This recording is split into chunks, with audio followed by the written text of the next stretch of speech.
Right, the first of the Sunday games then, and it was at Selhurst Park. Two informed teams, Crystal Palace at home to Leicester. Sloop was in for Townsend. Leicester were virtually the same side that delivered that demolition to Southampton, 9-0. Maddison was restored after missing the EFL Cup tie. 5 minutes, early chance for Barnes on the left, but it was easy for Joita. I think I've got his pronunciation right there. Cahill was looking strong at the back for Palace, although on 10 minutes a neat move by Saha up the other end. His typical step over, he created some space, and his ball found Ayew, but Ayew's shot was wild and wide. 18 minutes though, Maddison, delightful ball through to Vardy, and his effort was pushed aside by Guaita. And a couple of minutes later, an Evans header just over the bar from another whip cross by Maddison. 27 minutes, Perez got in the action on the break, but Van Aanholt was quick to recover and get the ball away. That was about it for the first half. A bit disappointing, really, all in all. Palace doing the containing job, really. Leicester much more on the front foot, but hadn't really found a way in as yet. Second half then. 5 minutes in, Saha had a shot which went well wide, and also Ayew missed another chance just before that from a good cross from Coyote. Maddison was continuing to get more influential in the game, ably supported by Tielemans. Evans had a good header that Guaita tipped over on 54, and then the breakthrough a few minutes later. The Turk Soyuncu with a great header connected from a Maddison corner, whipped in, and very poor marking from Palace, but it was 1-0 to the Foxes. 60 minutes, Palace trying to respond. Van Aanholt's drive just over the bar, and then Slop had a shot, but it hit Chilwell on the way through and went off for a corner. That was on minute 69. A couple of minutes later, Ward got a shot away, but it was easy for Schmeichel. And Palace was certainly moving forward more, needing to take more chances. They were one down, remember. 73 minutes, and Leicester up the other end, and indeed he had a snap shot just outside the box that went wide. Then Gray was brought on, replacing Perez for Leicester. Meyer came on for Coyote for Palace. He'd had a clash with his own man earlier. The centre half, Cahill, knocked each other out really, and so I think that's why he went off. Anyway, Benteke was brought on 77 to give some extra firepower to Palace, and McCarthy came on for MacArthur. However, it didn't do them much good, because 3 minutes from time, the best move of the match, Tielemans to Vardy. Vardy got a wall pass from Gray, and he was there in the box to finish it off. A superb goal, team goal. Leicester 2 up, game over. So that's how it finished. Leicester continued to shine. They are now back into third place. They won this game by 2-0 with good value for it. Bit disappointing really from Palace. They were the home side. They just didn't really have any cutting edge.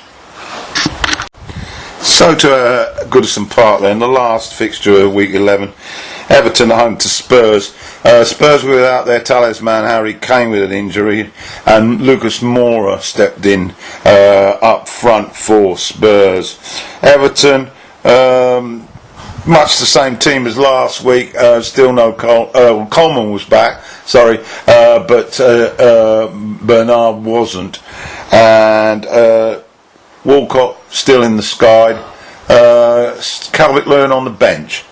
Okay, 24 minutes. Not a lot happened before that. Aurelio cross, which left Pickford backpedaling, and he just managed to clear it away as it looked like it might hit the upright.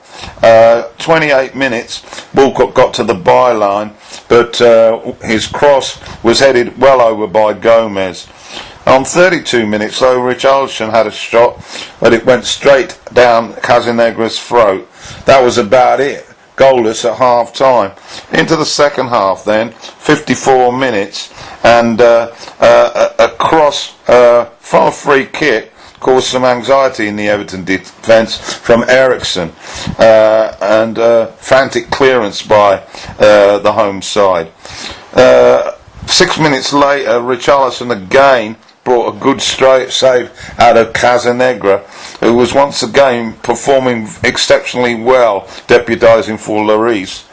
And then on 62 minutes, an absolutely dreadful pass from Iwobi just inside his own half gave the ball away. Son took advantage of it, and Dele in support. He fed Dele, who created a yard of space and slotted the ball in the right corner wide of Pickford, and Spurs had taken the lead. It wasn't a particularly good match on the eye, so things could look quite good for Spurs. However, a little bit later, on minute 79, a challenge between Son and Gomez, and when the replay was looked at, it proved to be a horrendous challenge by the Korean, and Gomez was in absolute agony. It looked likely that he may have had a broken ankle, and he was withdrawn, of course, went to hospital. Son, who initially only got the yellow, after VAR had a look at it, it changed to red, and he was absolutely devastated. You could see that he was so upset at what he'd done. But anyway, down to 10 Spurs, hanging on now. Calvert-Lewin had a header over on 85. And then in minute 7 of added time, Tozen headed in a Dania cross to level the match, and it was probably a fair result in the end. So at full time, the full-time score was Everton 1, Spurs 1, and we were all thinking about how Gomez was. Let's hope he makes a full recovery. So a quick roundup then of the Premier League week 11, and the table first. Liverpool still now 6 points ahead of Man City, the same as they were, with 31 points from 11 games. City on 25 then. Leicester back into third, ahead of Chelsea on goal difference, 23 points. Back to fifth now, Arsenal, losing touch with the top four on 17. Sheffield United are into the top six on 16. They've jumped ahead of Bournemouth, who are also on 16. Brighton Palace on 15 in 8th and 9th. Man U down to 10th, and Spurs in 11th.